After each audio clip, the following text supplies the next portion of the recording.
Olá pessoal, meu nome é Maria Rita e nesta videoaula estudaremos os tipos de automação.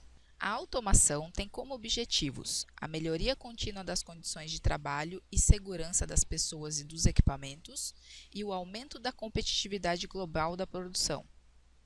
Além disso, é uma tecnologia relacionada com a aplicação de sistemas mecânicos, pneumáticos, elétricos e eletrônicos. Estudaremos a seguir os principais dispositivos e meios de controle de máquinas.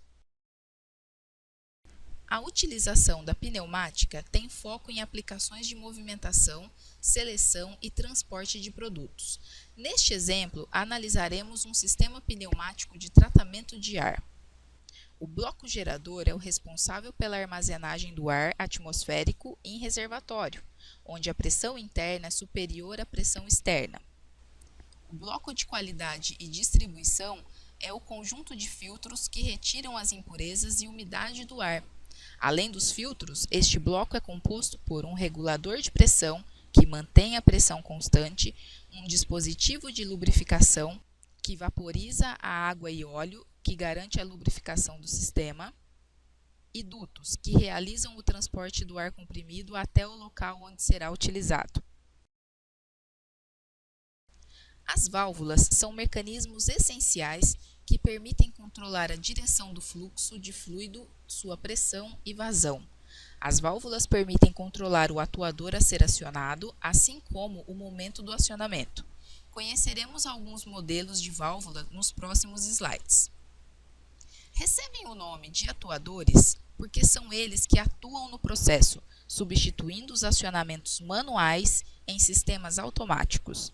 Possui um eixo que se movimenta linearmente de modo bidirecional, avançando e recuando de acordo com a entrada e saída do ar. No exemplo, estamos utilizando um cilindro de ação simples que executa trabalho em um único sentido de movimento, voltando à posição de retorno por mola ou força externa. A válvula é um componente do circuito hidráulico ou pneumático que se destina a controlar a direção do fluxo de fluido, sua pressão e vazão, quantidade de fluido que passa de um ponto do circuito num certo tempo. A válvula de controle direcional é um tipo de válvula pneumática. Devemos levar em conta as seguintes características: a simbologia, em outras palavras, é a identificação dos orifícios de uma válvula pneumática de forma universal. A finalidade do código é fazer com que o usuário tenha uma fácil instalação dos componentes, relacionando as marcas dos orifícios no circuito com as marcas contidas nas válvulas, identificando claramente a função de cada orifício. O número de posições define a quantidade de manobras distintas que uma válvula direcional pode executar ou permanecer sob a ação de seu acionamento. Um exemplo bem simples de válvula é a torneira, que possui duas posições. Ora permite a passagem de água, ora não permite. O número de quadrados nas figuras é igual ao número de posições da válvula. O número de vias é o número de conexões de trabalho que a válvula possui, como, por exemplo, entrada de pressão, conexões de utilização e de escape. As setas indicam a interligação das conexões, orientando a direção do fluxo de forma distinta. Os atuadores possuem a função de aplicar ou fazer atuar a energia mecânica sobre uma máquina, levando a realizar um determinado trabalho. Os atuadores são conhecidos como cilindros e são compostos por um tubo cuja superfície é polida, um pistão ou êmbolo fixado a uma haste e duas tampas montadas nas extremidades do tubo. Em cada uma das tampas há um orifício por onde o fluido sob pressão entra no cilindro e faz com que o pistão seja empurrado para um lado ou para o outro, dentro do tubo. Vamos conhecer dois tipos de atuadores, o de simples ação e o de dupla ação. Os cilindros de simples ação exercem força somente em um sentido, seja para o avanço ou retorno, e possuem algumas variações. Cilindro simples ação, retorno por mola. Apesar de ser compressível, Quando o ar comprimido enche uma das câmaras do cilindro, passa a exercer força na parede do êmbolo, que isola uma câmara da outra. Cilindro simplização com avanço por mola e retorno por ar comprimido.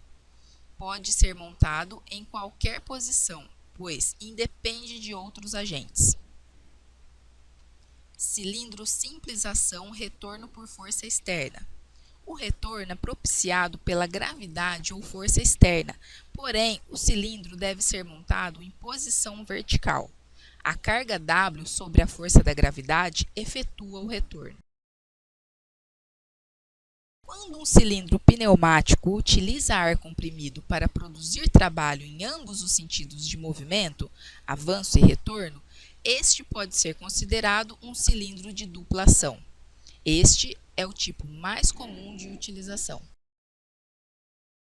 Em alguns casos, o ar que passa através de uma válvula controladora de fluxo tem que ser variável conforme suas necessidades.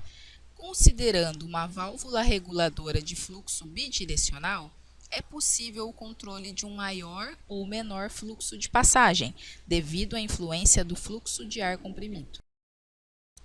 Algumas normas classificam esta válvula no grupo de válvulas de bloqueio, por ser híbrida, ou seja, num único corpo unem-se uma válvula de retenção, com ou sem mola, e em paralelo, um dispositivo de controle de fluxo, compondo uma válvula de controle unidirecional.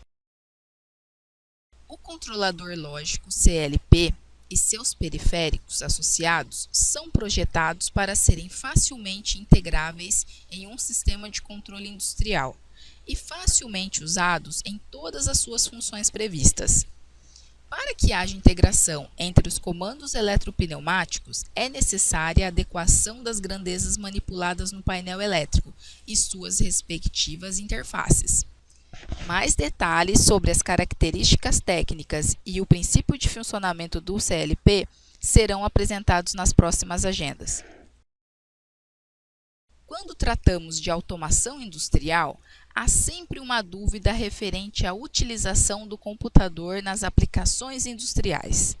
Vamos conhecer os prós e os contras. Os computadores atuais possuem grande capacidade de processamento e armazenamento de dados e vasta possibilidade de interfaceamento com dispositivos externos. Os sistemas operacionais projetados para trabalharem com várias funções, muitas delas não testadas previamente, podem gerar estragos em programas dedicados e específicos para o controle. Outro problema é o fato de serem plataformas abertas, pois caso não sejam tomados os devidos cuidados, pode ocorrer invasão de softwares mal intencionados. A instabilidade de alguns sistemas operacionais também pode ser um item decisório à não utilização de computadores coordenando processos de alta segurança. Um fato importante é que alguns fabricantes têm se especializado na produção de computadores para o trabalho na indústria, os chamados computadores industriais. Para compatibilizar seus computadores aos ambientes industriais, alguns fabricantes utilizam recursos mecânicos, o que torna os equipamentos mais robustos e resistentes a vibrações e choques. Finalizamos esta videoaula sobre os tipos de automação. Um grande abraço e até nossa próxima agenda.